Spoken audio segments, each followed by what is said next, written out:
안녕하십니까. 약들약의 고약사입니다. 오늘은 오랜만에 우리 이동환 원장님을 한번 모셔가지고 장 건강에 대한 좀 팁을 말씀드리고 장을 회복시키는 영양제까지 한번 말씀을 드리겠습니다.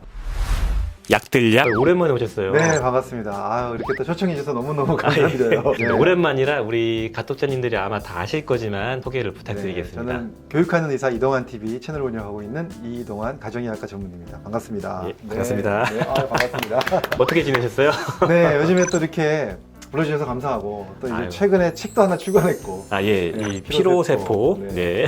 이 책도 또 이렇게 또 읽어주시고 예, 이런 피로와 관련된 내용이면서 이 책에 대해서 관련된 내용일 수도 있지만 많은 분들에게 해당될 수 있는 피로와 장 건강과의 어떤 관계, 거기에 해당돼서 우리 장을 좀 살려주고 회복시키면서 거기에 도움되는 뭐 팁들과 영양제까지 한번 풀어보려고 하는데요. 시작에 앞서가지고 이 피로세포라는 책을 네. 어떻게 저술하게 되셨는지 그거 궁금하더라고요. 네. 사실은 제가 이 피로 관련된 책을 오래전에 냈었고요. 네. 냈었고 이 책은 이제 좀 개정을 좀 했습니다. 그래서 이번에 좀 업그레이드해서 개정하신 거예요? 네. 죄송합니다. 제가 원장님 책을 다 안 봐서.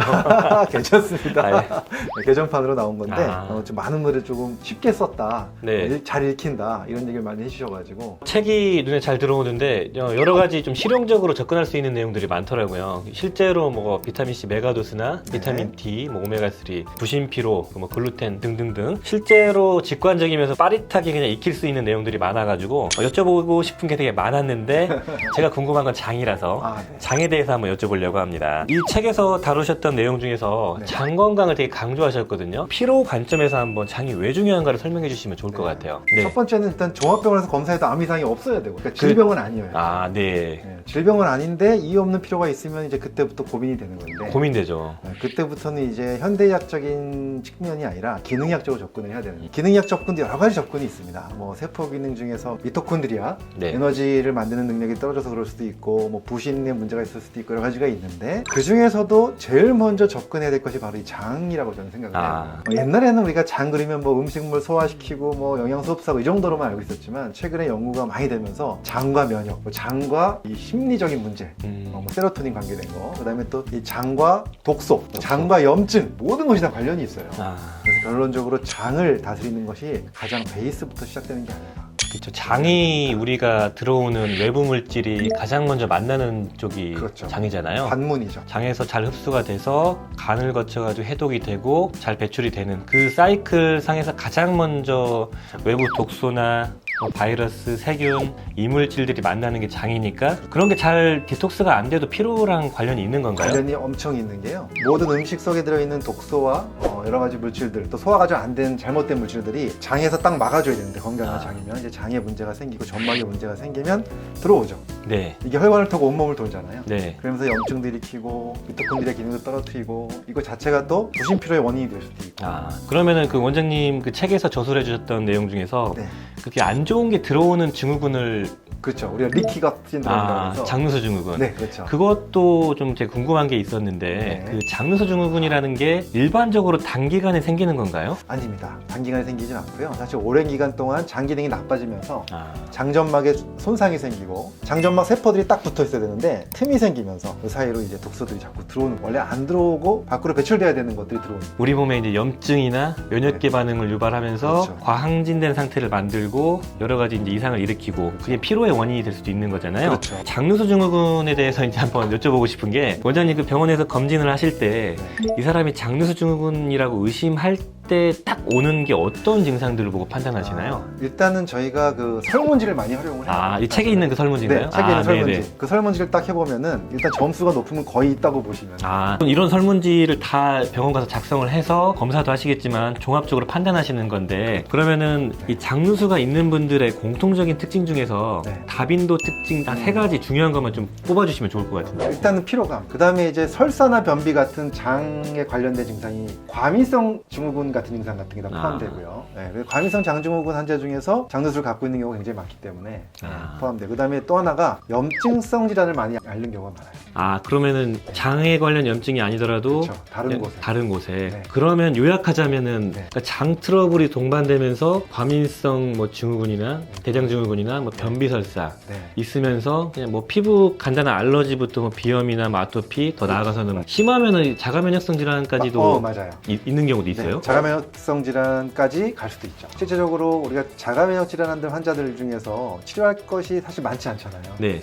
근데 장 치료를 같이 하면서 호전이 되는 경우들도 있습니다. 176페이지에서 말씀하시는 이런 장 관련돼서 전쟁을 승리로 이끄는 5가지 전략을 적어주셨어요. 5R이라고 하셨잖아요. 이 장을 회복시키기 위한 이 5R을 한번 설명해 주시면 우리 좋을 것 같아요. 그리고 관련된 영양제 좀 설명해 주시면 좋을 것 같아요. 네, 알겠습니다. 본격적으로 5R. 가장 중요한 5R. 이 5R은 어느 때 우리가 적용을 하는 건가요? 사실 뭐 장에 문제가 있다고 판단이 되면 누구든지 적용하면 좋고요. 첫 번째 R은 리무브. 장에 나쁜 음식을 먹지 않는다라고 보시면 됩니다.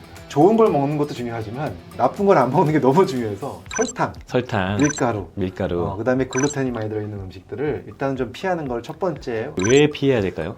그것이 이제 장내 유익균과 유해균의 불균형을 익히는 데 문제가 될 수 있습니다. 이게 이제 곰팡이균에도 되게 좋은 먹이가 되는 거죠. 그렇죠. 안 좋은 이스트. 네, 이스트의 증가도 시킬 수 있고요. 특히나 설탕 같은 걸 많이 먹게 되면. 그래서 그런 음식을 가능하면 줄이는 거, 리무브. 물론 술도 당연히 들어가는 거고요. 네, 두 번째가 바로 리플레이스라는 거죠. 네. 그래서 이미 장 전막이 안 좋아져가지고 좋은 그 효소들이 분비가 안 되는 분들이 많거든요.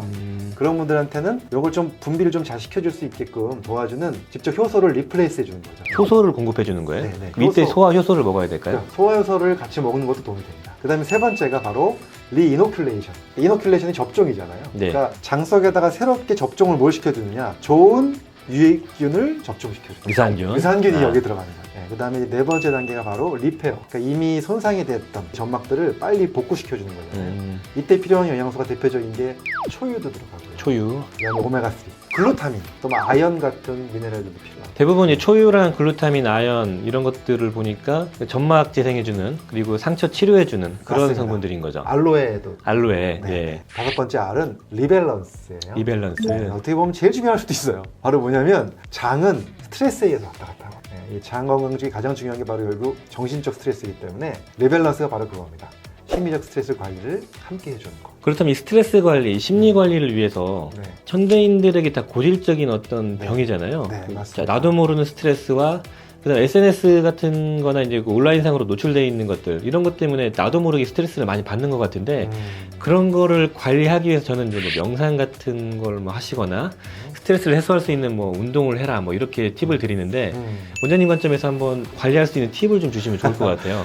이거 굉장히 어려운 문제인데. 너무 어려워요. 근데 이거는 사실은 여기도 이제 설명을 제가 좀 드려놨고요. 그 외에도 사실 전자책인 나의 슬기로운 감정생활에 이제 한 권이다 그런 책이긴 한데, 근데 우리 고약사님 같은 경우는 그럴 때 이제 하실 수 있는 게 뭐가 있으세요? 한번 궁금해서 한번 여쭤볼게요. 저는 이 스트레스를 일단 관리를 하려면은 나쁜 생각을 딱 끊어버리는 그 노력을 좀 많이 했어요. 그래서 머릿속에서 너무 나쁜 생각들이 많이 오랫동안 도는 게 되게 안 좋더라고요. 그래서 막 두근거리기도 하고 나중에 막 잠도 안 오고 이런 게 생기는데, 이것들을 그냥 빨리 비우는 노력을 하니까 그게 좀 도움이 되더라고요. 그래서 굉장히 좋은 방법을. 그래요? 이게 저는 가장 편했어요. 그래서 사실 이제 아까도 말씀하셨지만 성격에 가는 게 있다고 그랬잖아요. 네네. 근데 이게 성격을 좀 바꿔야 되느냐, 스트레스 많이 받는 분들 이렇게 많이 물어보는데, 저는 그렇게 말씀드리지 않고 성격까지는 바꿀 필요 없고요. 그냥 약간의 나의 가치관, 약간의 나의 생각 습관, 약간의 나의 그 애티튜드를 좀 바꾸면 다르게 느껴지는 경우가 있거든요. 그래서 그런 것들을 훈련하는 방법들도 또 있어요. 그 책 한 권에 다 나와 있다는 말씀이시죠? 네, 알겠습니다. 그렇습니다. 마지막으로 여쭤보고 싶은 게 있어요. 이제 가장 흔한 그 장 관련 증상들이 있잖아요. 이 5R이라는 그 단계를 일단은 시도는 할 건데, 일단 급한 불부터 끄자. 그럴 분들이 많으실 거예요. 그래서 대표적인 장 트러블 관련돼서 이 영양제를 먹어라 이렇게 추천을 좀 해주시면 좋을 것 같아요. 만성적인 설사에 활용할 수 있는 영양요법, 영양제 조합을 좀 추천 부탁드리겠습니다. 일단은 만성적인 설사하면 저는 일단 두 가지가 떠오르네요. 유산균과 프리바이오틱스. 프리바이오틱스. 이 두 가지는 함께 시너지가 있으면서 맞습니다. 이거는 기본으로 좀 쓰셔야 되는 게 아니에요. 아, 예. 잘 맞는 걸 고르시면 설사에 정말 도움 많이 되더라고요. 맞아요. 어떤 분들은 유산균을 먹고 오히려 변비가 생겼다는 분도 있고 네네. 반대로 설사하는 분도 있는데 개인 특성이 있습니다. 아, 그래서 잘 이렇게 좀 바꿔가면서 선택하다 보면 본인한테 맞는 유산균을 찾을 수가 있을 것 같아요. 아, 변비가 있을 때 어떤 영양제를 먹어야 될까요? 변비하면 역시 식이섬유인데요. 그 중에서도 저는 수용성 식이섬유를 수용성 식이섬유. 반드시 권하고 싶어요. 어떤 종류를 하나? 요즘에는 이제 구화검 가수분해 물도 많이 나오고 있고 아. 이런 것들이 변비에는 그래도 좀 탁월하다 이런 아, 말씀드리고 당연히 뭐 유산균 그 다음에 또 하나 있습니다. 네. 바로 비타민 C입니다. 비타민 C. 네. 아, 비타민 C를 일반적으로 뭐 100ml 이런 건 아닌 것 같고 그렇죠. 어떻게 먹어야 될까요? 비타민 C 메가도주죠. 메가도주. 이 책에도 나와 있고 제가 영상에서도 많이 올려드렸지만 비타민 C 메가도주를 활용을 하면 네. 비타민 C 자체의 안티옥시던트 효과를 보면서도 장에서는 오히려 메가도주로 인해서 생기는 변을 좀 묽게 해주는 효과가 또 있어요. 변비 있는 분들이 메가도스 하시면은 장 건강 챙기면서 변비도 좀 해결할 수가 있는 해결할 거예요. 수 있죠. 일거양득이 되죠. 그래서 저희가 변비가 좀 있으면서 장이 안 좋으신 분들은 비타민 C 메가도주를 꼭 권해드리죠. 식이섬유 기본 베이스에 비타민 C 메가도스를 해봐도 괜찮겠네요. 네. 내장 내시경을 해보면은 이제 염증이 좀 보인다고 하고 네. 또 변비 설사가 왔다 갔다 하기도 하고 네. 수시로 배도 아프신 분들 네. 이런 염증성 어떤 장 트러블이 있는 분들에게는 네. 어떤 영양제를 추천하면 될까요? 그럴 때는 이제 장 점막을 빨리 힐링시켜줄 수 있는 영양소가 중요할 것 같아요. 그래서 초유, 초유, 그다음에 글루타민 같은 거. 글루타민. 네, 그다음에 아까 얘기했던 뭐 아연도 아. 굉장히 이제 이거 운도 힐링, 아, 상처를 빨리 회복시키는 데 도움이 되기 때문에 아, 이런 네. 것들을 기준으로 하고요. 알로에도 포함되어 있어요. 아, 네. 그러면 위에도 적용할 수 있는 건가요? 위에도 적용할 수 아, 있고요. 맞습니다. 예.